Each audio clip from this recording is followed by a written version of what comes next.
यारों का यार लेकिन अपनों का यार नहीं। लेट अली शो यू के इस एपिसोड में आप सबको खुशामदीद। Do like subscribe and share this content. साल का आखिर हुआ, साल की शुरुआत हुई और पिछले 4 साल की जो कार्रवाइयां थी उसका इख्तिताम होने को जा रहा है। और जो घमंड और गरूर है उसके अंदर कमी नहीं आई। मैं पाकिस्तानियों की बात नहीं कर रहा, मैं उन अमरीकियों की बात कर रहा हूं जिन्होंने पाकिस्तान के अंदर ये फस्तायत और बर्बरियत का दौर ओवरसी किया और पेट्रनाइज किया, जिसकी इन्होंने फुल खुल के हिमायत की, मगर छुपके एक्नॉलेज भी नहीं किया कि भाई ये तो पाकिस्तान का अंदरूनी मामला है, हमारे से क्या ताल्लुक है। इसी तरह वेनेजुएला, सूडान, हेटी और जगहों के भी अंदरूनी मामला थे, लेकिन उसके ऊपर अमेरिका और जो बाइडन निज़ाम है वो भड़क पड़ा। पाकिस्तान के ऊपर यार ये तो वैसे ही फारिग लोग हैं, इनसे हमारा क्या ताल्लुक है। और अब जाते जाते एक और तमाचा मार मार के जाया जा रहा है, थोड़ा सा तमाचा और थोड़ी सी आंख भी। जॉन कर्बी, एक निहायत ही मुनाफिक आदमी जो यूक्रेनियंस के लिए तो आंसू बहाते हैं खुले खुले, लेकिन फ़लस्तीनियों के लिए उनके दिल में कोई रहम और कोई दर्द नहीं है, ना फ़लस्तीनियों के लिए ना पाकिस्तानियों के लिए।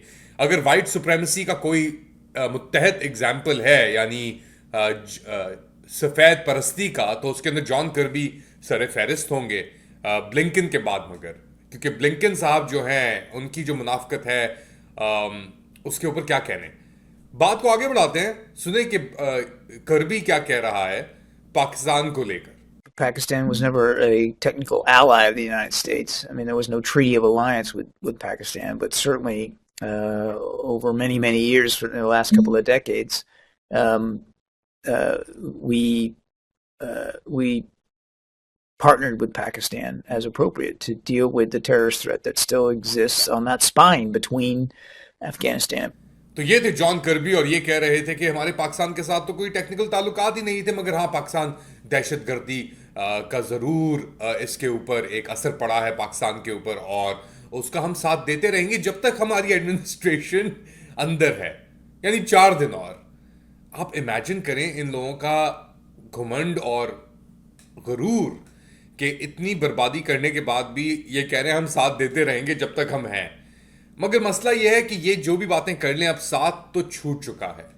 और 1 मिलियन पाउंड से लेकर $1.5 लाख तक की जो सीटें बिक रही हैं ट्रंप की इनॉग्रेशन के डिनर के लिए, डिफरेंट लेवल्स हैं उसके अंदर। आप एडमिनिस्ट्रेशन के साथ अगर खाना चाहते हैं इनॉग्रेशन के बाद तो उसके ज़्यादा पैसे हैं, अगर आप किसी और का बैठना चाहते हैं तो उसके कम पैसे हैं। डिफरेंट टेबल्स, डिफरेंट कीमतें। और ऐसी ही एक टेबल के ऊपर बिलावल भुट्टो जरदारी ने भी अपना एक टेबल सेट कर लिया है। बड़ी उन्होंने कोशिशें तो पहले भी की थी, अपने बंदों, जुबैरी एक बंदा था उनका जरदारी साहब का, उसको 9 लाख डॉलर ट्रंप एडमिनिस्ट्रेशन को देते हुए पकड़ा भी दिया था उन्होंने FBI के थ्रू लास्ट टाइम। तो अभी अब भेज रहे हैं अपने सपुर्द को, देखते हैं कि वहां पे क्या क्या गुल खिला के आएंगे। मगर ये जा रहे हैं उधर ट्रंप एडमिनिस्ट्रेशन से करी करने के लिए फेवर। दूसरी जानिब आपकी जो हुकूमत वक्त है उसकी कोई इन्विटेशन नहीं है, वो शायद $1 मिलियन खर्च भी नहीं करना चाहती अभी।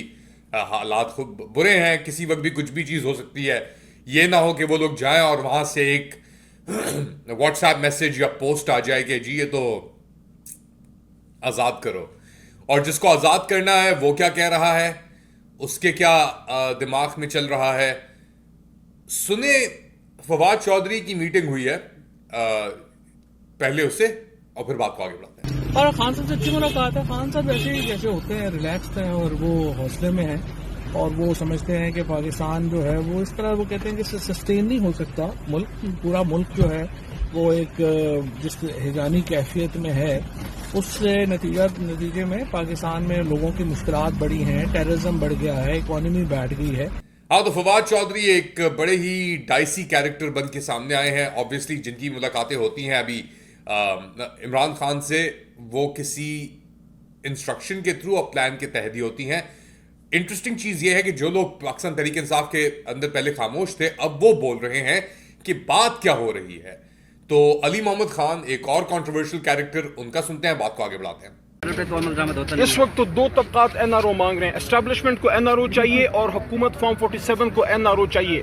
NRO देने वाला सिर्फ एक शख्स है, इमरान खान। एनआरओ हुकूमत और एस्टैब्लिशमेंट दोनों मांग रही है। वाओ कैन यू बिलीव, एक तरफ डिनाई कर रहे हैं कि हमारी कोई मुज़ाकरात नहीं हो रही, नहीं कुछ नहीं हो रहा, ये बकवासियात है, ये सब कुछ, और दूसरी तरफ पाकिस्तान तहरीक इंसाफ के लोग कह रहे हैं कि जी एनआरओ तो वो लोग मांग रहे हैं, उनको कवर चाहिए। कवर अप उनको कैसे मिलेगा, कौन से कंबल में उन्हें डाला जाएगा, ये हमें नहीं पता। लेकिन एक बात तो तय है कि कवर तो चाहिए चाहिए।